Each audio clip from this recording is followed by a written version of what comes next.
Charles Darwin turned our world upside down. His theory of evolution by natural selection is one of the most profound and far-reaching ideas in human history. It's also, alas, one of the most controversial. Science now has the evidence that proves evolution is true. Yet today, incredibly, the opposition to Darwin is more fiercely vocal than ever, denying plain facts in more and more elaborate ways. You haven't seen it, and I haven't seen it, so please stop calling it science. If we have gone from slime to human beings, there should be an overwhelming amount of evidence. You are a teacher of science, and you think that the Earth is less than 10,000 years old. Yes, I do. In this program, the increasingly aggressive backlash. Right now, your destiny is all f***ed up, f***ing atheist. The battles that I think really matter. We can't get into the business of knocking down kids' religions and the religions of families. Why not, actually? Why not? Because and how the first man to understand evolution himself wrestled with religious faith. For Darwin, the problem was close to home. His beloved wife was a devout Christian. Today we have public battles as we confront the ranks of religious fundamentalists eager to attack Darwin's great legacy, which they just don't understand.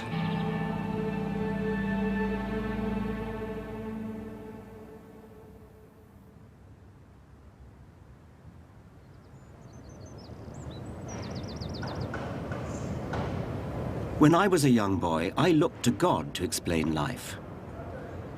And then I was introduced to Darwin and evolution by my father. At first I didn't get it. It didn't seem possible to me that something so simple could explain so much. But then I learned about it a bit more, I thought about it a bit more, and then suddenly the penny dropped. I really got it. This incredibly simple theory really was capable of explaining everything about life, the beauty, the complexity, the diversity. And then I thought, well, if science can explain something so apparently inexplicable as life, who knows what the limits might be on what science could explain more generally, without any recourse to the supernatural. At that moment, I became an atheist, and I've never looked back.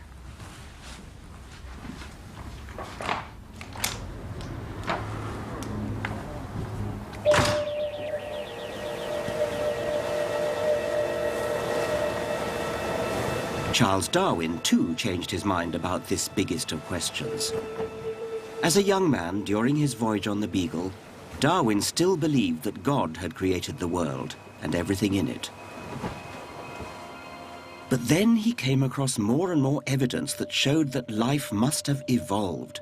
Fossil ancestors, patterns of anatomical resemblance, startling similarities in embryos, and the power of domestic breeding all showed that life forms had changed over time. Darwin believed there was an entirely natural explanation.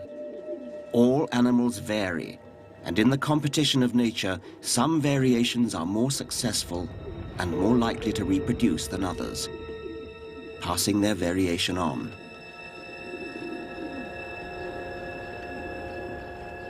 Here in his study at Down House, Darwin grasped that the religious story of creation ran against the evidence of the natural world. With evolution, God just wasn't part of the picture. But there was a problem for Darwin. His wife Emma was religious, and the trouble began soon after they got married in 1839. Emma wrote him a letter describing her deep faith. But Darwin was no longer convinced there was a God. He agonized over the letter and scribbled on it, "When I am dead, know that many times I have kissed and cried over this." Darwin never criticized religion directly in public. I think he didn't want to hurt his wife's feelings. Instead, he let his science do the talking.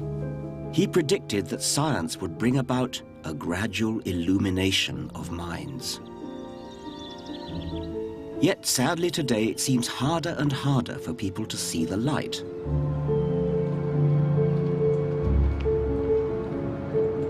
Here, in the 21st century, people are retreating from reason, trying to turn back the clock to a world before Darwin. You see, Genesis chapter 1 says everything that God made was very, and none of you think kill or be killed, survival of the fittest, nature red and tooth of claw is good. Is the world really 6,000 years old? Do you realise up till Noah's day, people lived to be nearly 1,000? You don't die because you get old, you die because you're a sinner. Up till Noah's day, there's no record of rain. The Australian John Mackay is a celebrity among evangelical Christians. He's a creationist. He believes in the literal truth of the Bible's creation story, and he attacks evolution on the very crudest level.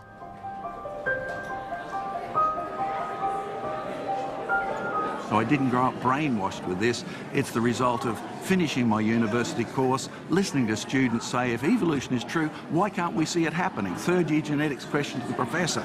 Right? You take that question seriously, do you? Oh, yeah. And the professor, his answer, I took even more seriously when he said, well, it happened so slowly you wouldn't expect to see it happening. And all of a sudden I thought, hang on. And that's true. Good. So in other words, what you don't see happening is not science. It's unobservable. And you were the first person to admit it on PBS. See. You're using the word see as meaning see within one lifetime. If a phenomenon takes millions of years, of course you're not going to see it. Which means you have a faith position. It does not. And you need to admit it. It means you have to use other there. evidence than the evidence of one man's eyes. It means you have to look... sorry, Darwin was only 1859. That's only 150 years ago almost, right? And you haven't seen it, and I haven't seen it, so please stop calling it science and call what you're teaching philosophy or atheism if you're going to really be honest, and my time is up. That's ridiculous, but anyway, thank you very much. Thank you.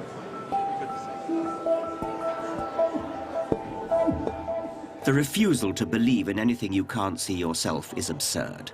Think about it. I never saw Napoleon with my own eyes, but that doesn't mean Napoleon didn't exist. John Mackay can't see a cell or an atom or weather systems on the other side of the world. Does that mean they don't exist? Darwin didn't just trust his own eyes. He checked his theory against evidence gathered through extensive correspondence with naturalists across the world. Mackay, it seems to me, misunderstands science at a deep level. Science is precisely not limited by what we can see with our own eyes in one lifetime.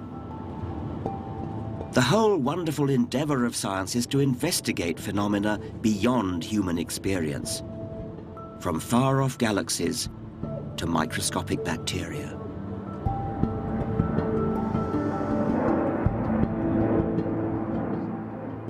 Creationism's next best strategy is not flat denial, but to claim there is evidence against evolution and that a genuine debate is yet to be had. This is the creationists' favorite claim in America, where the battle between faith and science really rages.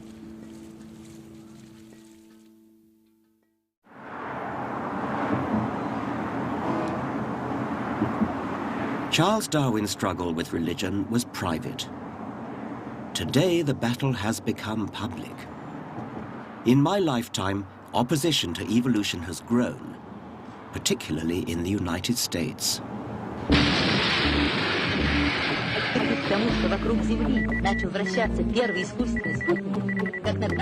50 years ago, the Soviet Union launched Sputnik, and the space race began. In response, the Americans made science priority number one. The government poured money into science education. For the first time, evolution was taught in every classroom in America. But the religious fundamentalists hit back. Tell me, Joe, how does he explain away God? Well, why don't you come to the science club meeting? Let him tell you.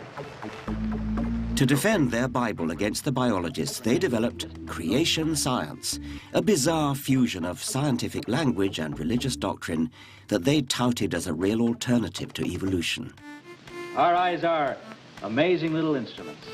But you know, they're only one part of the wondrous body that God has given us.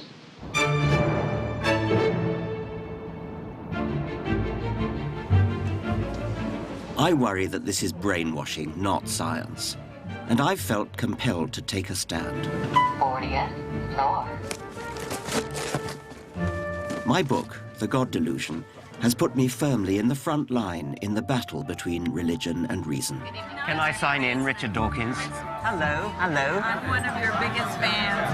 Can I speak to the #1 British intellectual? I've read all your books. Have you? That's very kind. Thank you. Can I touch the hem of your gown? The most powerful nation on earth is polarized. At this conference of atheists, I'm treated almost like a rock star. But there are sections of American society that would happily lynch me. Are you religious at all? I mean, do you pray? No, of course not. You're not? You're not religious at all? Do I look religious? I hope you die slowly and you burn in hell, you damned blasphemy. And you should realize that your entire life has been a delusion and that right now your destiny is all up, atheist. Go yourself. You, sir, are an absolute ass. Your feigned intelligence is nothing more than the fart of God. You suck. Go burn in hell. Satan will enjoy torturing you. Christian living for God. There is a God, her created all of us. The only one who is blinded are the unsaved and stubborn. Everything Darwin said is wrong and evolution has never been proven and nothing is evolving now. The Bible is the best book. Nothing even comes close to its accuracy, and if you think God's judgment is bad, the devil has worse in store for all unbelievers. No punctuation at all in that one. Doesn't scare me. I mean, I rather pity these people. They react in a way that sounds defensive and actually really rather pathetic. Ha-ha, you dumbass. I hope you get hit by a church van tonight and you die slowly.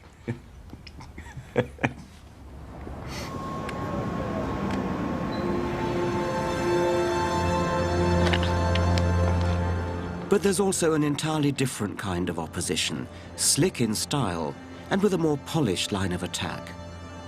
Wendy Wright is president of Concerned Women for America. Wendy Wright, yeah.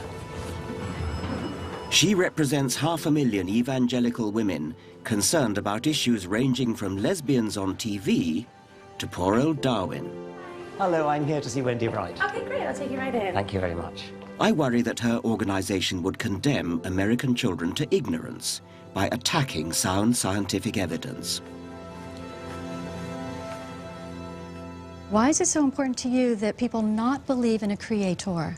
No, that's not the point. I mean, the point is that as a scientist, I'm concerned that children in American schools and in schools elsewhere should be exposed to the evidence and allowed to make up their minds about the evidence. And we completely agree. In fact, that's why the challenge in America, whenever this debate comes up, is teach the controversy, teach the evidence. Because as it is now, in many cases, school children are only being taught about evolution. They're not being taught about the frauds in evolution and the lack of evidence in evolution. So it's actually us who are arguing for teaching all the evidence, not just the ones that are favorable to evolutionists.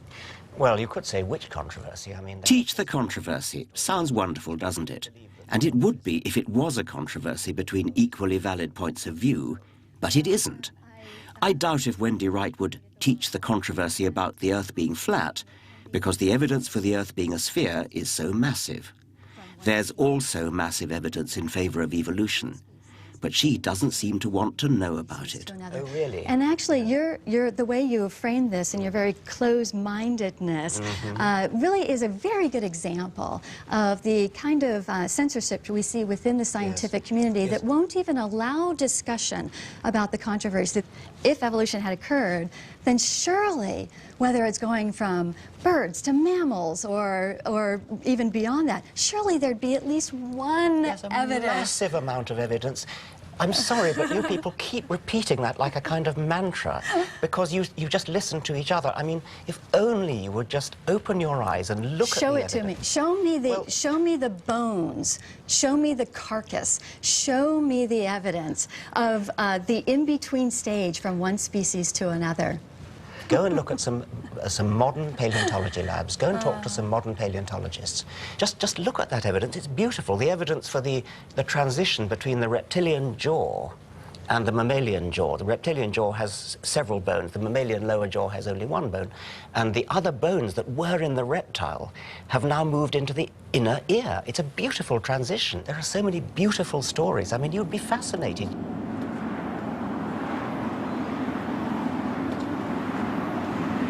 So, is there evidence for evolution or isn't there? Let me show you.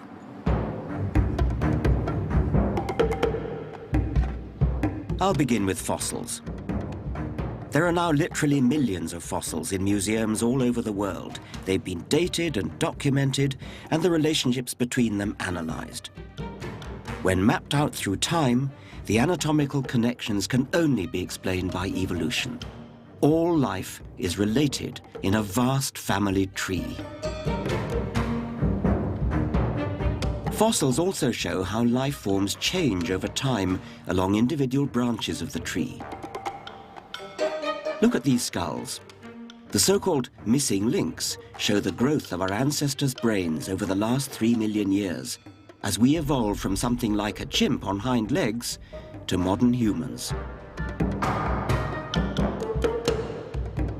But there's even more convincing evidence. There is a code of 4 chemicals in every cell of every living thing, DNA. Today, machines like these can analyze and compare DNA with absolute precision. So Darwin's theory can be tested. Is it true? Yes. The results match the fossils. DNA links all life through the code, and the more closely related 2 species are physically, the more similar their code. This is just part of the mountain of evidence that supports evolution. Some religious people just don't know enough about it, but some do, and their strategy is even more bizarre. They see God's infallible hand in everything. Well, the evidence that we have is the same for both of us, but whereas you might see fossils as evidence for evolution, I might well say this is evidence for a worldwide flood. Would you want someone like this teaching your children science in Britain in 2008? This is Nick Cowan, chemistry teacher at a well-respected northern grammar school. And he uses American creationist material in his general studies class. But you know, it's not just fossils, don't you? The molecules of DNA, the molecules of protein that you look when you look at a mole and a rat and a kangaroo and a human and a monkey, they're all hard molecules that you can see just as you can in your chemistry teaching, and they fall on a perfect family tree. It all fits, it's so elegant, and you as a scientist would appreciate it if only you could remove your blinkers and look at it as a scientist should. How old do you think the world is, by the way? I don't have a... if I said less than 6,000 years, you probably feel this man is crazy. But I've had a look at this. I don't know. The dating methods we have are flawed in their methodology. You are a teacher of science in a major British school, and you think that the Earth is less than 10,000 years old. Yes, I do. I would rather believe God, who was there, who's told us, than scientists who are fallible, who don't know the past, who weren't there. And again, all I'm doing is... This is a classic old chestnut. God is infallible. Therefore, the Bible is right. It's as if I claimed Darwin was infallible, so what he said was always right. Luckily, scientists don't work that way.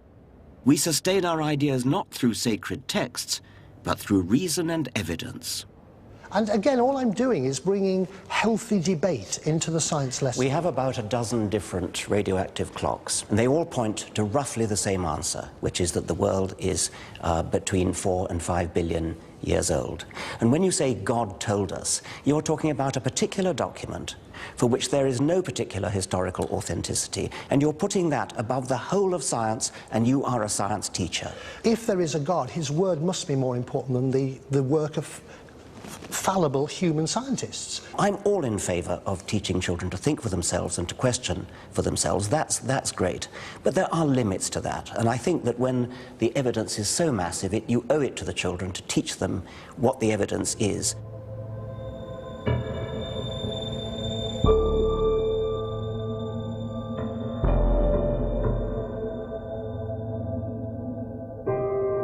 What creationists like Nick Cowan claim is God's perfect creation is in fact the result of evolution's arms race. Animals have evolved extraordinary adaptations to fit their environment, but they're not perfect. Designers can go back to the drawing board. Evolution is condemned to modify what's already there. So nature is full of compromises and imperfections. Creationists also ask how something so apparently perfect as the eye just sprang into existence. Well, it didn't.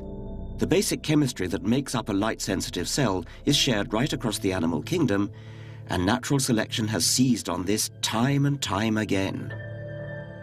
Science has uncovered species at every stage in the evolution of the eye. It is a cumulative process, and each step of the way is more useful than the one before. The eye has evolved independently at least 40 different times around the animal kingdom, and it has evolved gradually, improvement on improvement. And yet... no sensible person would have ever left the body the way it is. Like what? What's a good example of that? The most dramatic is the human eye. Right. You know, it's held up as this example of perfection in the body. It's not perfect at all. It's a perfect example of why the body is not designed. Cover one eye, if you would, please. And we take the pin and we move it right in the, and you have to keep looking right at the bridge of my nose, so keep your eye fixed. And now we're going to move it just out a little bit, about 15 degrees, and right about there. Yeah, it's gone. It's gone. Yeah. You can't see it? No. Now can you see it? Yes. Now can you see it? Yes. Now can you see it? No. There's a blind spot. Yeah. That's really lousy. Our bodies are so fabulous in some respects. Our heart keeps beating and never takes a 5-minute vacation for decade after decade after decade. That's astounding. But we have an appendix, we have wisdom teeth, birth is difficult, many people get nearsightedness, and the combination of some things being so perfect and other things being such botched jobs is what should make us all sit up and take notice that this is something that's been shaped by natural selection. It has a lot of vulnerabilities built in that can be explained only by how natural selection works.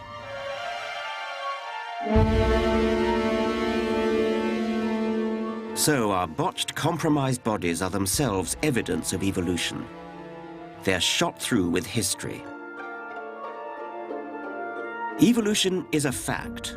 It's documented by science to the same degree Napoleon is by history. Some things are just true. They're not a matter of choice or opinion. But you'd never guess that in the place where this matters more than anywhere, in our schools, where the teaching of evolution has become a hugely sensitive issue for science teachers. This is multicultural Britain, and one of its fault lines runs straight through our children's classrooms. How do we reconcile scientific truth with the deeply held convictions that bind religious communities?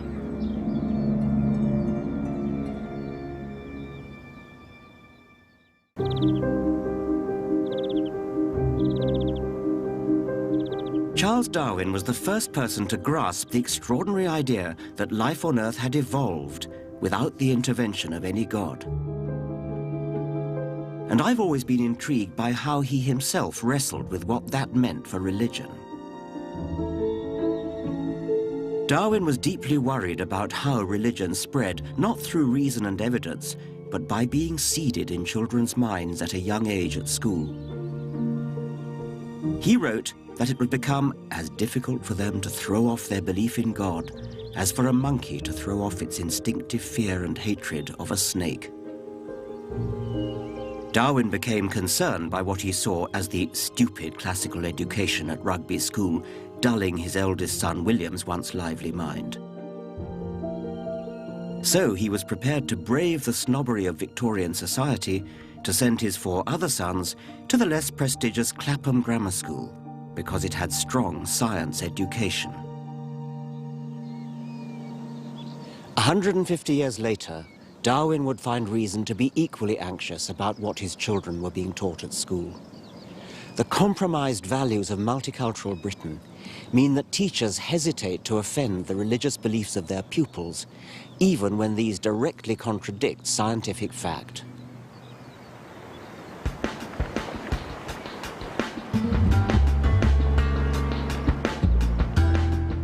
Earlier in the series, I took a science class from Park High School in North London, fossil hunting. I was amazed by their lack of knowledge and understanding of evolution.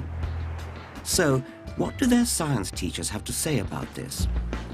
I worry they're tiptoeing too respectfully around traditional beliefs. Some kids just won't accept it.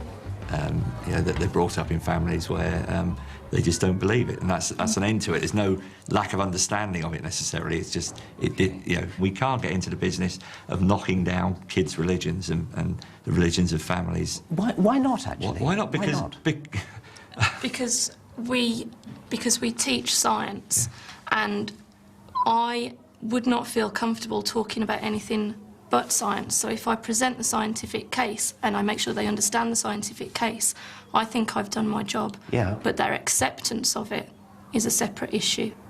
For some students, truth isn't something they see coming through science, even though our emphasis is on ideas and evidence to support these ideas. A lot of students have a religious narrative that's very important to them. It's an important part of their life, through their family and their culture. Would it be too unfair to suggest that these well-meaning teachers are running scared? Who could blame them? Obviously, what we believe is affected by our upbringing. But that doesn't mean we can't change our minds. We all have the right to see the evidence and re-evaluate our beliefs. These science teachers shouldn't be afraid to spell out the scientific truth derived from evidence. I don't see that we can expect to convince them just by showing them the evidence. Really? Why not? Well, because they've got other evidence which they've been brought up with throughout their lives. But that's not evidence. No, to them it's evidence, though, isn't it? Yeah. And to their parents. We're talking about something very fundamental here. We're talking about young people. We're talking about identity. It's not our place to fly the banner of science and say there's no room for anything else. All we can do is present science. This is a way of thinking. This is science has given us so much. This is one way of interpreting life. We believe this is interpreting. We believe this is the way because we are scientists, but it's not my place to tell you that you're wrong. We believe it because we're scientists. Do you really mean that, or do you mean we believe it because the evidence is there in the rocks? That's what I'm saying. That's why, because I'm a scientist, and that's the way I view the world. No, it's not because you're a scientist, is it? I mean, it's there. The evidence is there. Their evidence is not there. It's just made up.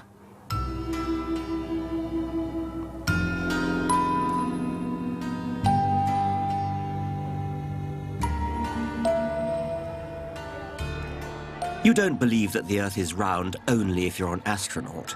You don't believe Napoleon existed only if you're a historian. You believe these things because they're facts proved by evidence. Evolution is also a demonstrated fact. The truth really is out there. It's not a matter of opinion. Relativism, the quaint notion that there are many truths, all equally deserving of respect, even if they contradict each other, is rife today. It sounds like a respectful gesture towards multiculturalism. Actually, it's a pretentious cop-out. There really is something special about scientific evidence. Science works, planes fly, magic carpets and broomsticks don't. Gravity is not a version of the truth, it is the truth. Anybody who doubts it is invited to jump out of a 10th floor window. Evolution, too, is reality. You don't decide whether to believe it or not believe it on the basis of whim or culture. The evidence supports it. Evolution is the plain truth.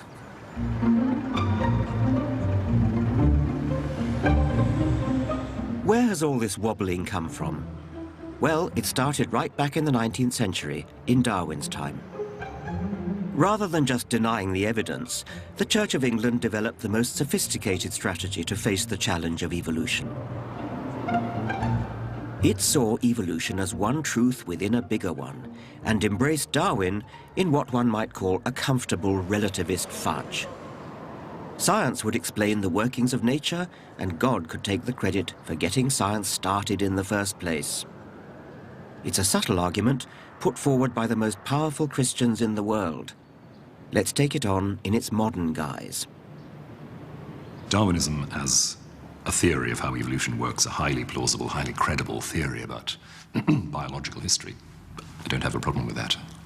Do you see God as having any role in the evolutionary process? For me, God is the power or the intelligence that shapes the whole of that process. As creator, God's act is the beginning of all creation. So by setting up the laws of physics in the first place, in which context evolution takes place? Things unfold within that. What about intervening during the course of evolution? I find that rather suggests that God couldn't have made a very good job of making the laws of physics in the first place if he constantly needs to be adjusting the system, adjusting the works. And I think that's a slightly different question. But there's a problem for the Church of England. Isn't it trying to have its cake and eat it too? But trying to have both God and the laws of science means that one or the other is compromised. Either God can't interfere and has no impact, or if he does get involved, it can't be squared with science. You do believe in some of the New Testament miracles, I mean, such as the virgin birth and any others, I mean, the raising of Lazarus. Yes, and the raising of Lazarus, yes. Okay. Now, isn't there a kind of mismatch between your view of science as something that God doesn't interfere in and that somehow he made it right in the first place? How do you reconcile that with what looked to some of us like sort of more like cheap conjuring tricks and not the sort of grand creator that you've been portraying? I think if you start with a picture of God outside messing around with the works, you are in danger of getting into the conjuring tricks model. I think, though, that there are certain moments when there is an opening in the world in which the underlying divine action comes through in a fresh way. Take the birth of Jesus. Here you have a long history of preparation for the coming of God in a new way. Here you have a particular life, that of Mary, opening itself up to the action of God in a certain way. And then something fresh happens, which is not, if you like, a suspension of the laws of nature, but nature itself opening up to its own depths, something coming through. Now, I'm not sure what that means. It sounds to me awfully like suspending. Poetic language. It's poetic language. And I realise that there are ways of talking about that which do simply sound like God interrupting things. I mean, I, of course, love poetic language, but there does come a time when you worry that people are going to misunderstand it as... Or that it's a way of wriggling out of hard questions. Well, I mean, it's one thing to say, in some poetic way, it was sort of right that Jesus should have been born of a virgin, but when you say, I actually believe it happened, that's a statement of fact. That's a statement of scientific fact. It happened. It's true or not, yes. It's true or not, and I don't think you can really wriggle out of that by doing some poetry, but much as I love poetry. On the one hand, I've got a lot of sympathy with the decent, middle-of-the-road, moderate Christians. On the other hand, I sort of feel that the decent, middle-of-the-road Christians are tying themselves in knots, trying to have it both ways, trying to have both God and Darwin. And in a sense, they're opening the door, letting in the rabid creationists by making it respectable to believe things on the basis of faith rather than evidence.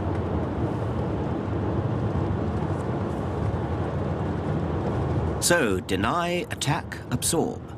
Now we've gone through the range of strategies by which religion tries to deal with Darwin. I think they all flounder, but even I can see why religion puts up this resistance. I get letters from readers who have understood the truth of evolution, but somehow wish they hadn't. Darwinism can be unsettling, even frightening. Darwin himself was shocked by what he called the low and horridly cruel behavior he observed in nature, and yet it was integral to natural selection.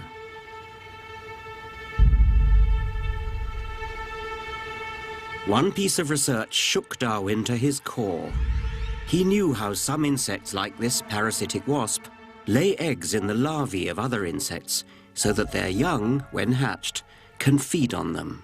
They also sting each part of the prey's nervous system so as to paralyze it, but not kill it, to keep the meat fresh. So the victim may be aware of being slowly eaten away from inside, but unable to move a muscle to do anything about it. How do we face this deeply disturbing truth? Duck under a security blanket of faith in God? But then, Darwin wondered, what kind of God would create an animal that can only exist in this horrible way? Isn't it better to embrace reality, bleak as it sometimes may be, than to avoid it and live a lie? In the teeth of life's hardships, Darwin was determined to live authentically. He hadn't just observed suffering as a scientist, he experienced it himself in his own life. Darwin had always had a particularly strong bond with his eldest daughter, Annie. He was charmed by her make-believe worlds and her neat little scrapbooks, while she liked to smooth his hair and pat his clothes into shape. But at just 10 years old, she suffered a painful, lingering death following a bout of scarlet fever. Darwin was devastated. We have lost the joy of the household and the solace of our old age. His devout wife, Emma, told the other children that Annie had gone to heaven. For Emma, suffering helped to exalt our minds and to look forward with hope to a future state. Darwin, by contrast, could find no meaning or religious consolation as he faced the desperation of bereavement. After the initial period of mourning, he and Emma scarcely spoke of Annie, but they never forgot her. Religion became a source of tension between them.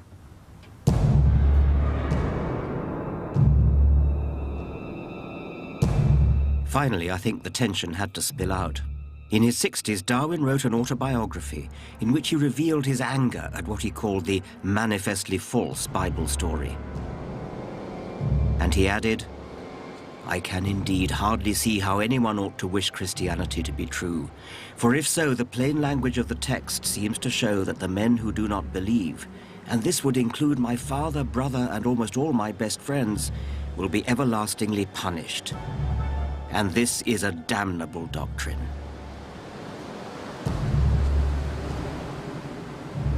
Though his autobiography was written for his family, Darwin must have known it would be published after his death.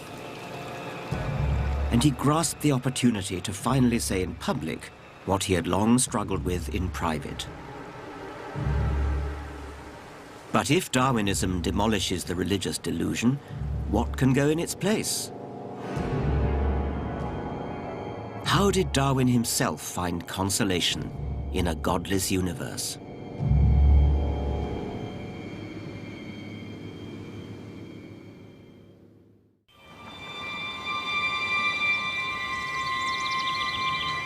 Religious people attack Darwin for, in their view, draining some of the wonder out of our world, for the bleakness of his vision of nature. The playwright George Bernard Shaw really hated Darwinism. He said, "When its whole significance dawns on you, your heart sinks into a heap of sand within you. There is a hideous fatalism about it, a ghastly and damnable reduction of beauty and intelligence, of strength and purpose, of honor and aspiration." There's no doubt that people do find a Darwinian view of life bleak and unsympathetic, but it's still true, and we can't get away from that. And further, in any case, there is a sort of happiness, there's a sort of bliss in understanding the elegance with which the world's put together.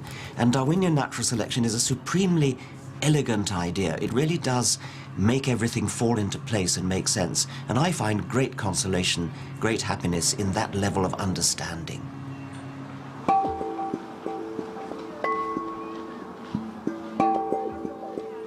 Just ponder for a moment Darwin's central idea, the tree of all life, now verified as fact by our decoded DNA. It means we are related to every living thing on the planet. And what's more, we are descended from ancestors who were winners, adapting in any way possible to survive and pass on their genes. You and I and every living creature can make the following proud claim. Not a single one of my ancestors died young. Not a single one of my ancestors failed to copulate. Plenty of other individuals died young and failed to copulate, but they didn't become ancestors. It's blindingly obvious, but from it much follows. It means that every single living creature has inherited the genes of an unbroken line of successful ancestors. We have all of us inherited what it takes to survive and reproduce. That's why we're so good at what we do, why fish are so good at swimming, why birds are so good at flying, why aardvarks are so good at digging, why humans are so good at thinking. That, in essence, is Darwinism.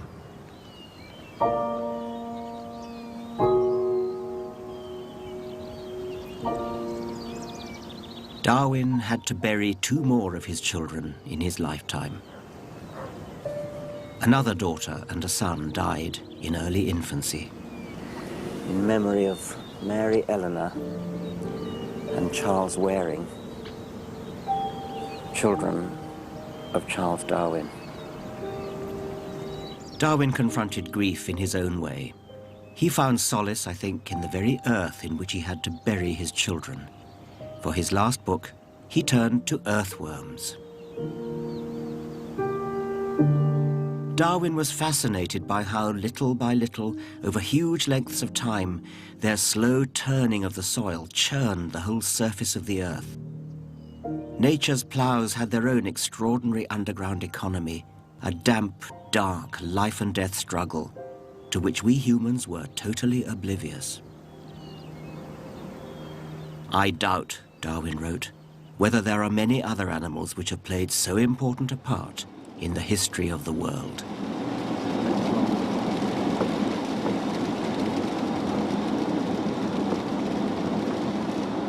So Darwin didn't wallow in man-made notions of the supernatural or an afterlife.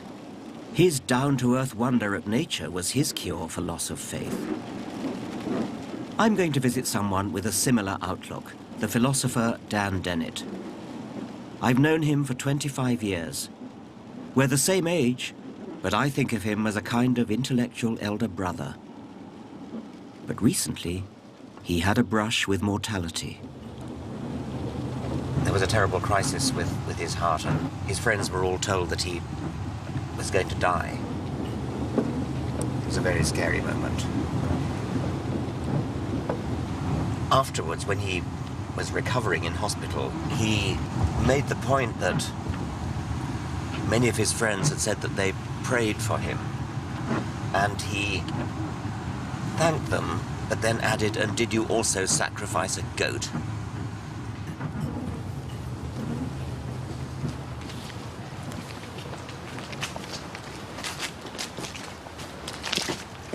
Dan has no shred of faith in God or eternity. Does he think his Darwinism would deny people comfort? I think it only undermines a crutch that they don't need, and that's the crutch of an absolute immortal soul. That's an idea that a lot of people think is very important. And what it does, of course, is it replaces it with the idea of a material, mortal soul. Yeah, we have souls, but they're made of neurons. And the little neurons individually are just blind little bio-robots. They don't know, they don't care, they're just doing their jobs. The amazing thing is that if you put enough of them together in the right sort of teams, you have basically a soul. You have the control system and the memory of a being that can be held responsible, that can hold himself or herself responsible, that can look into the future. And when people say, well, where do you get your consolation from? I sort of feel, well, how much more do you want? What? Indeed. What could be more wonderful than being part of this amazing living tapestry of growth and exploration and innovation, all happening in not a million, not a billion, but in a trillion places at once.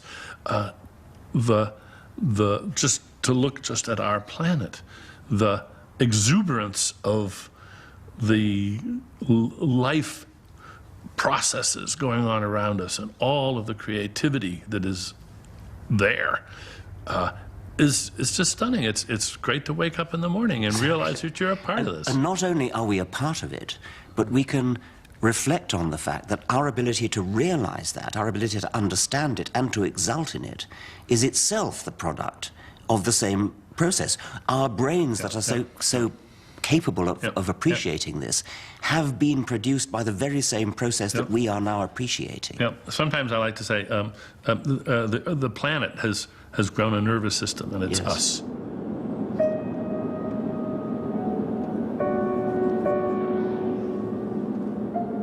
Charles Darwin died in 1882. "I'm not in the least afraid to die," he whispered to his wife Emma in his last days. Darwin had wanted to be buried in Down, next to his 2 dead children. In the event, however, the scientific establishment insisted on the accolade of burial in Westminster Abbey. A host of scientists, philosophers, and celebrities attended on the day. In true C of E style, the church attempted to absorb the man who had brought down the house. Yet, even so, the Archbishop of Canterbury turned out to be indisposed, and the God-fearing Prime Minister, William Gladstone, pleaded prior engagements. Perhaps not for them the funeral of the scientist whose work, more than any other, has proved the biblical creation story shallow and wanting.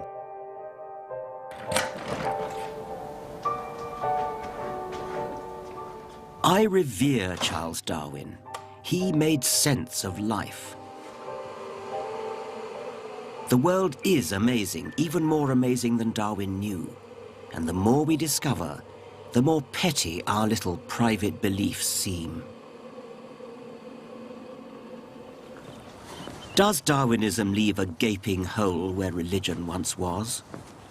No, rather it opens our minds to a world of majesty, the real magic all around us. Not based on uncertain faith, but sound science. In this handful of soil, there are about 25 billion bacteria. That's 4 times the entire human population of the planet.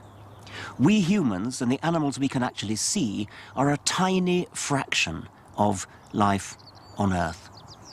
In the perspective of the universe, the vastness of the universe and of geological time, we are insignificant. Some people find that thought disturbing, even frightening. Like Darwin, I find the reality thrilling.